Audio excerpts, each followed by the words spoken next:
আমরা একটা গুরুত্বপূর্ণ টপিক সম্পর্কে কথা বলবো বা মুখস্থ করার চেষ্টা করব। নিশ্চয়ই তোমরা বোর্ডে দেখতে পাচ্ছ, আর তা হচ্ছে অ্যাপ্রোপ্রিয়েট প্রিপোজিশন। সুতরাং কথা না বাড়িয়ে চলো আমরা আমাদের ক্লাস শুরু করি। তার পূর্বে সবাইকে লাইক, কমেন্ট এবং শেয়ার করে পাশে থাকার আহ্বান থাকবে। Divide between. ডিভাইড বিটুইন, আমরা জানি ডিভাইড শব্দের অর্থ হচ্ছে ভাগ করা। বিটুইন হচ্ছে দুইয়ের মধ্যে। ডিভাইড বিটুইন অর্থাৎ দুইয়ের মধ্যে কোনো কিছু ভাগ করে দেওয়া। ডিভাইড বিটুইন দুইয়ের মধ্যে ভাগ করে দেওয়া, দুইজনের মধ্যে ভাগ করে দেওয়া।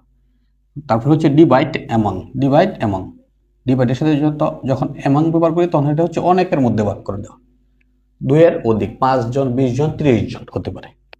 তারপর হচ্ছে ডিভোটেড টু। ডিভোটেডের সাথে কি বসে? টু বসে। ডিভোটেড টু, কোনো কিছুতে নিয়োজিত, অর্থাৎ কোনো কাজে কোনো উৎসর্গ করা কোনো কিছু, এক্ষেত্রে আন্তরিকভাবে নিয়োজিত থাকা, ব্যস্ত থাকা, এক্ষেত্রে ডিভোটেড টু।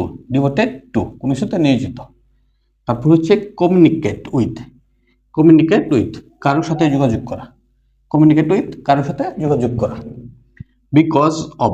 বিকজ অফ অর্থ কি? কারণে। বিকজ অফ, কারণে। তারপর হচ্ছে compensate. Compensate for. Compensate for, কম্পেনসেটের সাথে ফর বসে, কোনো কিছুর জন্য ক্ষতিপূরণ দেওয়া। তারপর হচ্ছে বেসড অন। বেসড অন, ভিত্তি, অর্থাৎ বেসডের সাথে অন, কোনো কিছুর উপর ভিত্তি করে, কোনো কিছুর উপরে ভিত্তি করে কোনো কিছু করা, এটা হচ্ছে বেসড অন। ভিত্তি, কোনো কিছুর উপরে ভিত্তি করে। বেসডের সাথে বসে অন বসে, বেসড অন। ধন্যবাদ।